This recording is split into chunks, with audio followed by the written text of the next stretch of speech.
Well, hello there, everyone. Welcome back to Suzerain Kingdom of Rizia, where last episode we had the pleasure of introducing our daughter to two potential suitors, and they could not be further apart. I'm glad she likes the one I like. uh, Kazanari gives speech about trust. Rufus cries royal gossip. Vina dances at last.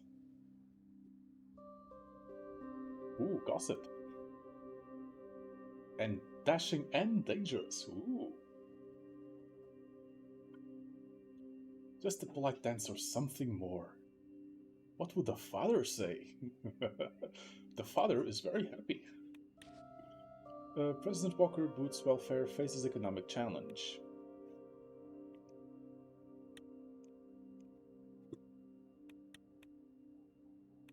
Okay, Reason Oil and Gas continues assessment of new gas fields. Meeting of Rusty. Pilgrims demand access to at Marcella border. Okay, Sacred Pilgrimage. Boost global image. Tend to visit holy sites are currently restricted under our laws. Allow passage. They should not be restricted. How much would it cost to... What would it cost me to remove that ban?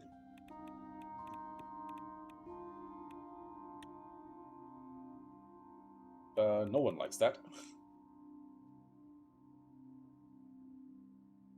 3 authority.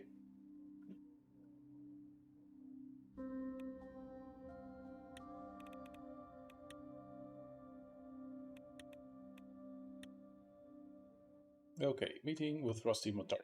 On the banks of the Spana River in Brona stood Palace Varana.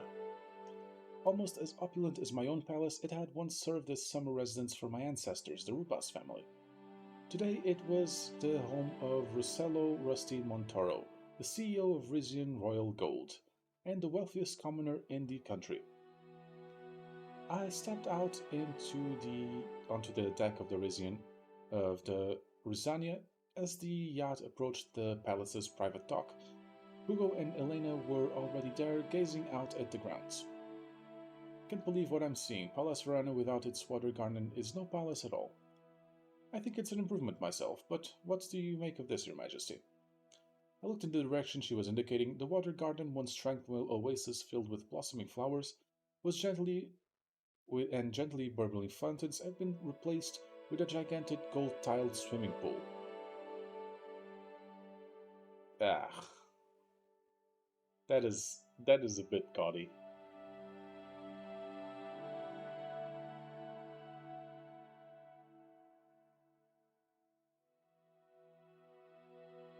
That is pretty gaudy. That is very new money. Reminding me, how did man like this take over the most powerful corporation in Rizia? He's got a knack for being in the right place at the right time. Ha! Legend has it he worked his way up from regional mine supervisor via a series of backroom deals and boardroom betrayals. Suddenly, a group of armed men exited the palace in single file. They positioned themselves at equal intervals around the dock. They followed us with their eyes as we disembarked and walked towards the palace veranda. As I passed the largest guard, I noticed he was wearing a badge that says Valantor Security Solutions. Valantor, are you Arcasian? He will bow before your king. No. Are you Arcasian? He stared at me with a look of non-comprehension. So, yeah, he is Arcasian. He doesn't speak the language. Rusty rose from where he'd been sitting and rushed over to us.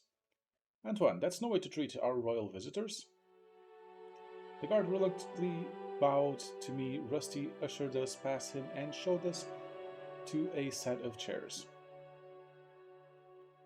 The gold magnate's red hair was streaked with gray, but his eyes had a youthful mischief about them.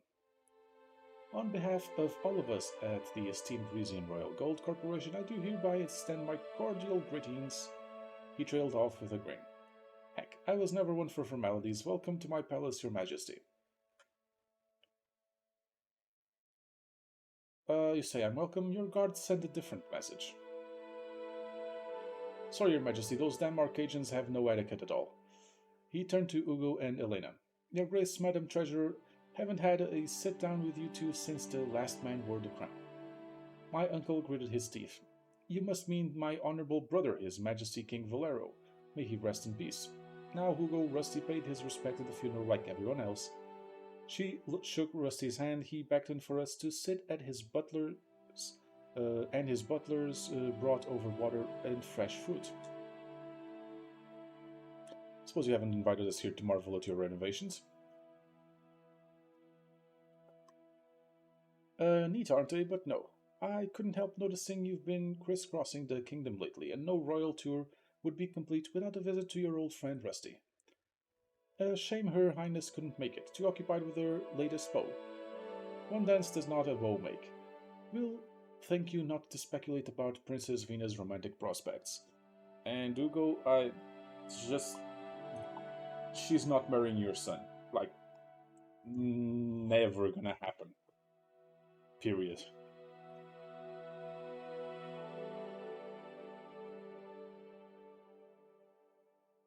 Agreed. Yeah, no need to gossip. We're keeping the topic of my daughter's love life within the family. Well, alright, I'll cut to the chase then. He sat back and unbuttoned the top button of his shirt. You know, there would be no Rizia without Rizian Royal Gold. I'd say the partnership between our company has benefited us both equally. Sure, Your Majesty. My point being, it's fair to say that what concerns me concerns this country. And right now, what concerns me is this. He picked up a piece of paper from the table next to him. It was a flyer with a few sentences written in both Rizian and Vezek. Supervisors at my mines are picking up hints that the workers are holding after-hours meetings on the subjects of unsafe conditions. Have you tried, I don't know, improving those conditions? Meeting workers' demands is like feeding zoo animals. The more you give them, the hungrier they get. Have there been any accidents lately, anything that might have triggered this? Rusty snorted. Accidents have been part of this job since the dawn of time. Yes, but, you know, technology improves. We have the capability of making things safer than they were 1,000 years ago, you know? Used to say you weren't a real miner until you were missing a finger. Ah, yes. Back in my day.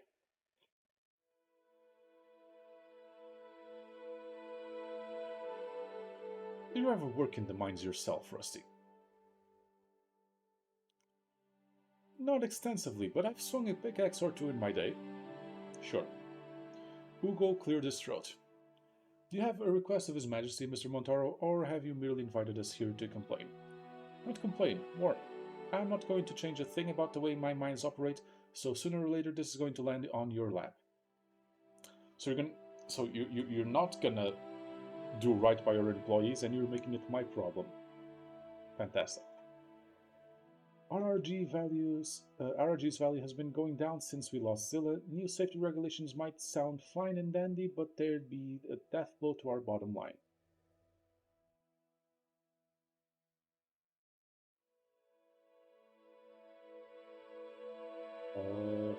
The company will rebound when we get Zilla back. I sure hope that's in the cards, Your Majesty. That little nub of land is home to some of the fattest gold veins my company has ever found. No way Velen could mine it all in 25 years. You're saying that the RRG's mining operations in the region could pick up where they left off? Yes, ma'am, assuming we got it back without making too much of a mess. How much revenue would we stand to lose? Hard to say. Implementing the regulations themselves would cost a pretty penny. Okay, how much are we getting? 2 for MITZ. Okay, but we're good on finances. And what do you think will happen if we pass those costs on to the trading partners? They'll hit the road faster than my First ex-wife, Elena raised her eyebrow. We are seeing more global competition on the gold market, unfortunately. But for now, our product is of high enough quality that Rumberg is willing to pay more for it. Yes, but if the price rises further still, I'd rather not admit it, but Mr. Montoro may have a point. We still have the MITZ, don't we? Well, that's the other thing. I'm sure you know all about Alma Sultana, uh, first female prime minister of Morella Pioneer, pioneering pain in our behind. Woman's never picked up a chisel in her life, and she suddenly knows how to run the MITZ. She started calling for regulations over there as well, or worse, nationalization. Morella doesn't have unilateral power over the international trade zone. Rizia, Lesbian, Valsgard, and Valsland all have a say. And guess which one of those Miss Sultana has been cozying up to on this subject? If she and Hegel get their way, Rizia will either lose its mining rights or our boys will have to pray to Malinev before going to work every morning. If it includes your head on a spike, I would gladly make that deal. This. I might dislike this guy more than I dislike Tusk. Because Tusk at least is honest about being a cunt. Um.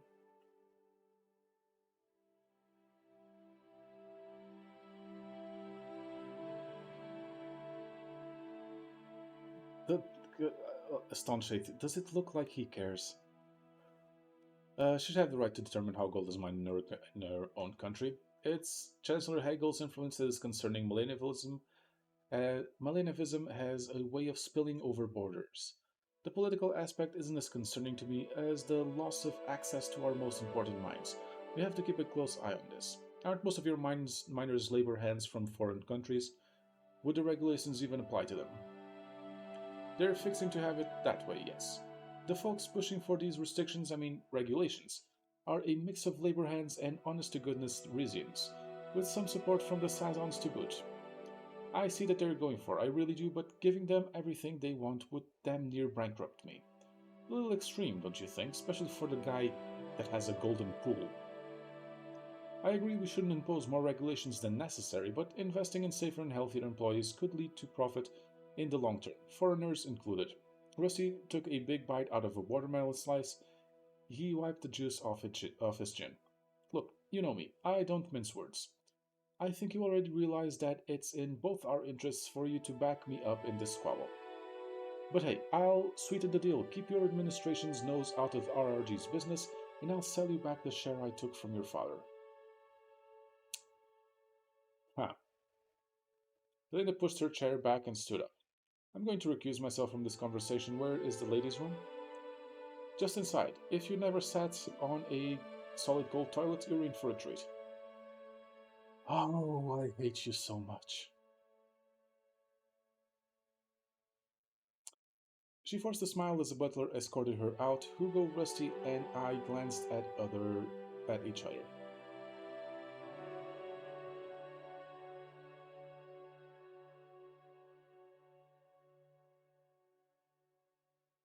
So you're trying to bribe the government, Mr. Montoro. Name's Rusty, and what I'm suggesting is completely above board, just a little handshake between shareholders. I really want to say this.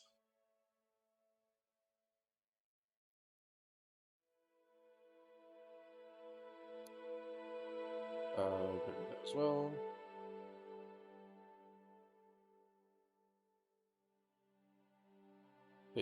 My father may have tolerated your imprudence, but I will not. Give me one reason why I shouldn't have you beheaded.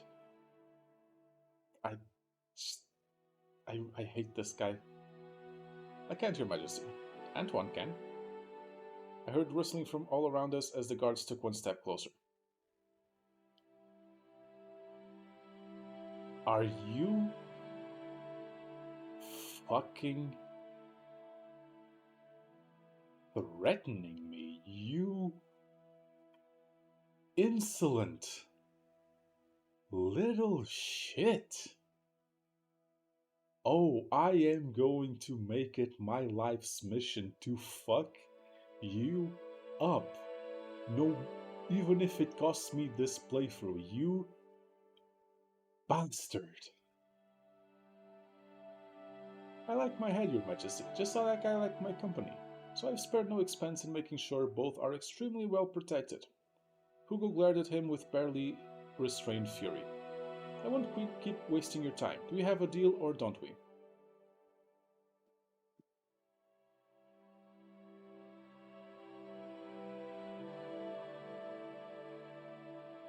I must refuse. If your workers want protection, I will be obliged to grant it to them. Rusty shrugged. Suit yourself. Elena stepped back into the room. That was colder than expected. Are you gentlemen finished? Hugo practically sprang from his seat. It's been a delight, truly, but we must be headed back. Beheaded. Back to Port Trazon. And here I was about to ask you to stay for lunch. Soon, Your Majesty. Don't worry, you'll be hearing from me. Not if you hear from me first, Your Majesty. I hate this guy so much. Goodbye, Mr. Montoro. Could see him cheerfully waving from the veranda as Hugo and Elena and I stepped back on board on the yacht. Oh, that guy makes me so angry. Oh, I hate him so much.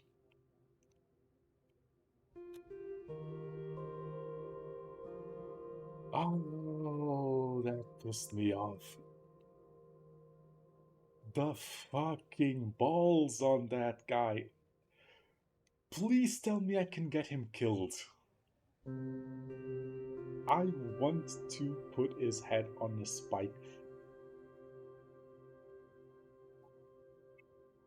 Fucking prick.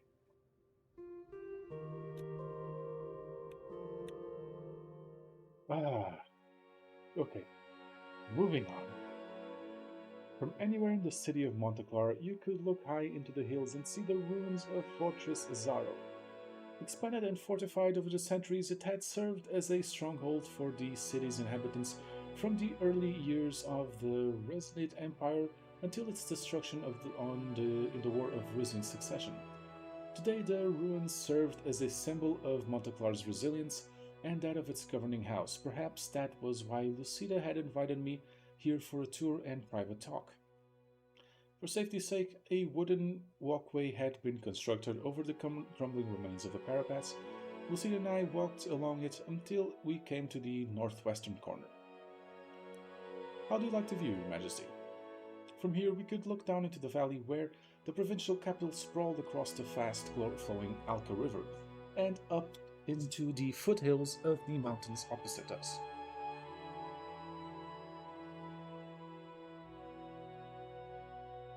I imagine how the fortress must have looked 1,000 years ago.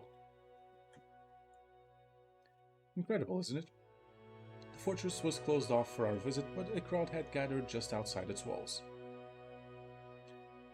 We waved down at them, then turned away, following the walkway towards the former armory. Our aides and guards stayed a respectable distance behind.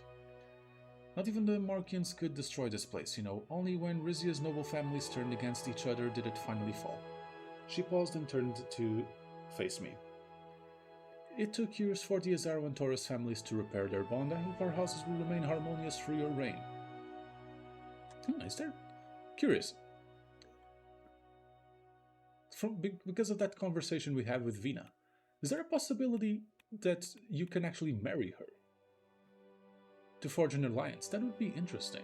Not necessarily something I want to do, but it'd be an option to consider if it's possible.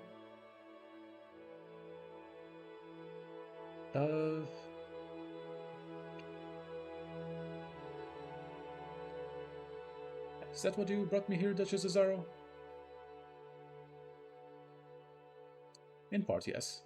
Your father and mine were close, Your Majesty. General Thaddeus told me that he felt free to express his true opinions to the king with no fear of repercussion. Lucida bit her lip. She seemed uncharacteristically nervous. I'd like it if you and I had a similar relationship.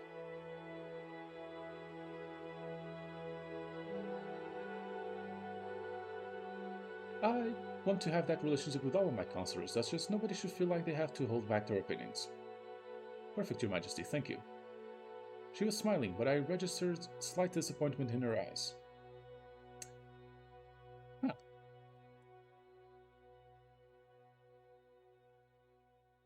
Um, let's. Speaking of, there being a possibility of marrying her. Um, it's precisely your willingness to speak your mind that makes you such a valuable asset on my council. Let's hope she takes this as a compliment. I'm pleased to hear that. She stared out at the surrounding mountain before turning back to me. So on the subject of speaking my mind, my house and I had questions regarding your recent meeting in Salabes. Sources say you were quite deep in conversation with the House Sazon heir.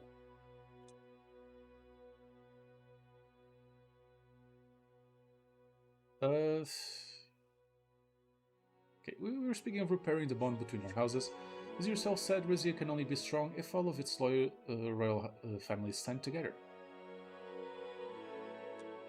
The Sazons were never a royal family, just a group of merchants who fancied themselves higher than their true station. You know, the entire house is still suspected to have ties to Arcasia. Arcasia's power is laughable compared to the combined might of the international workers' movement. I don't know about Minos, he seems different. That's what he wants you to think. Keep in mind Arcasia and its allies have been endlessly inventive in their attempts to undermine us. Don't trust a man around your daughter is all I'm saying.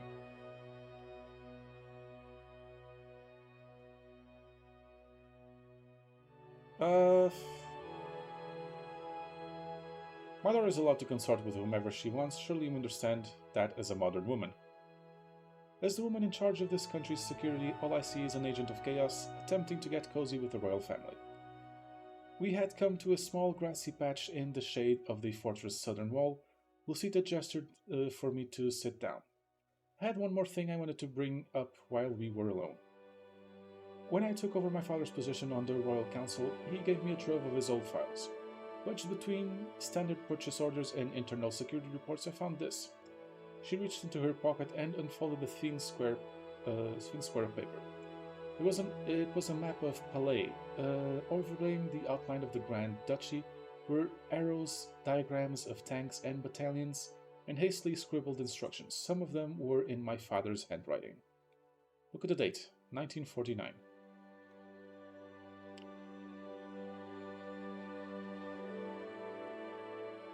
Huh, so they were plotting another attempt of Palais. That's not surprising. Had this been attempted, it would have been a complete rout. All glory to King Valero, but perhaps it's fortunate that he died before this could be carried out. Yes, it pains me to say so, but yes, better that he died rather than order more soldiers to their deaths. Then again, it's possibly they never intended to execute this plan. It could have just been idle daydreaming.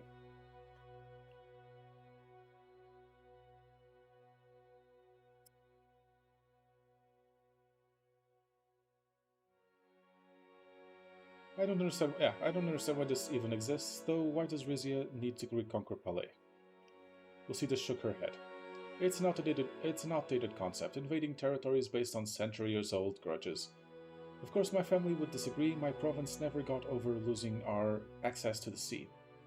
I don't see any merit in taking back Palais, at least not for historic reasons.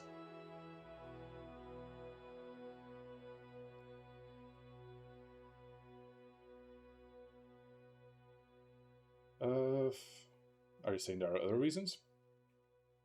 She looked away.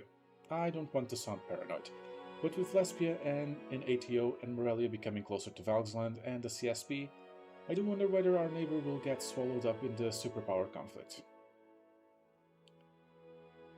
That's a legitimate worry.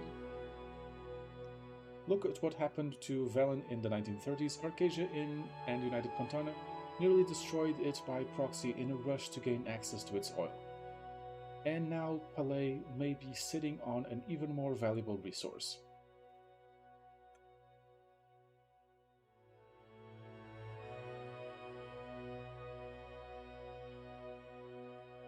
Uh, Lesbia's involvement with Palais is clear, but we haven't seen any signs that the CSP has designs on it. Not yet, but with Morella edging closer to Valsland, they might be emboldened to try a reconquest of their own. Think of it as a chess game. Sometimes it's best to remove certain pieces from the board before it's too late.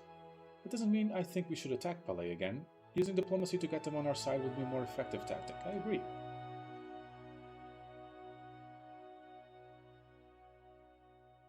I know that. I've been aiming for diplomacy this entire time.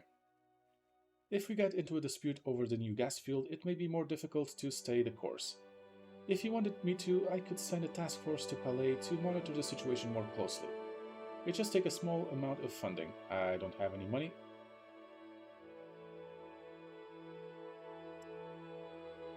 Thank you for your suggestion, but I'm afraid such an action will be misinterpreted as aggression. The idea would be to avoid aggression, but I understand. She began standing up.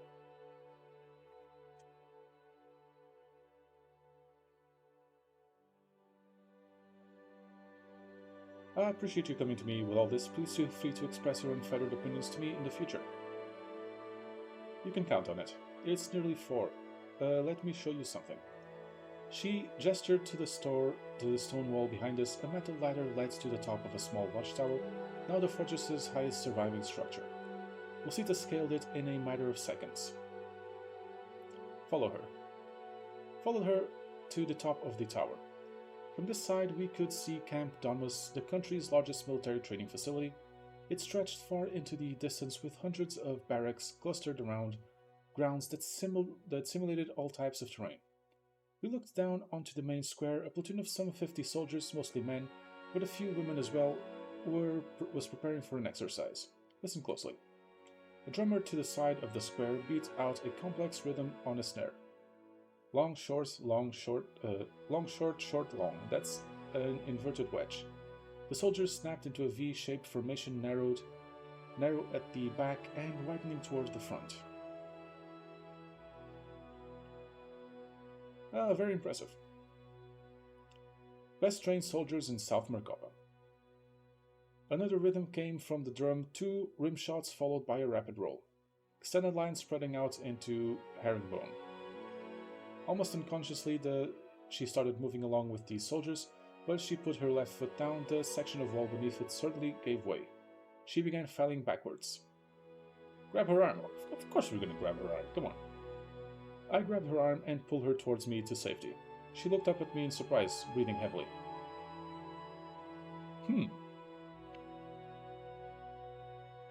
Should we? I mean, it would secure House Cesaro. I think we should. I think we should. Don't let go of her. I held on to her for a few long seconds. Her eyes softened as they met mine. Nice reflexes, Your Majesty. Yes, reflexes. From below, a camera clicked. A news photographer had managed to reach the base of the fortress and captured a picture of us. Uh-oh. This should be interesting. Lucita hurriedly stepped away from me, brushed herself off, and turned to the guards. Now, who the hell let that happen? You are to find this photographer and prevent the publication of this picture at all costs.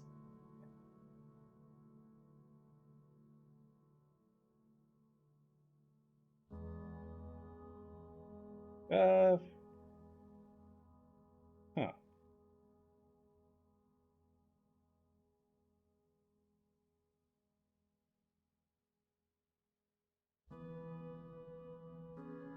Would she actually be... Let's tell him... I mean, maybe she doesn't want the photo to get out? But no, let's disregard that order, gentlemen. Let the papers do what they will. Lucita spun around towards me. Really? I thought you wouldn't want the public to think anything was happening between us.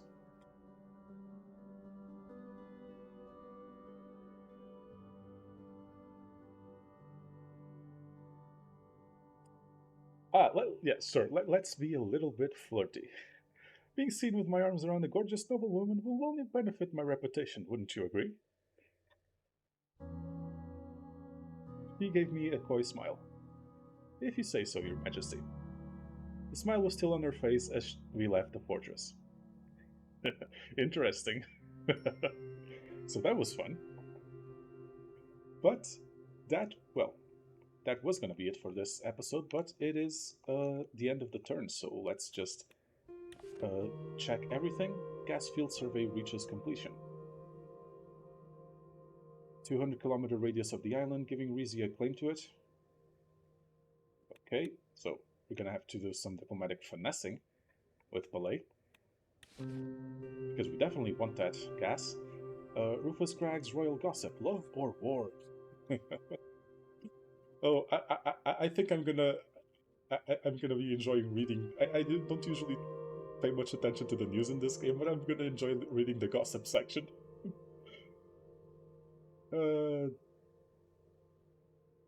After 8 years of bachelorhood, our widowed King Romus has been spotted in the muscular arms of War and Security Counselor Duchess Lucita Azaro. We all love a muscle mummy, don't we? The heiress was long thought unmarriageable due to her age and masculine occupation. Fuck's sake. Oh, for fuck's sake. Oh, this is adorable.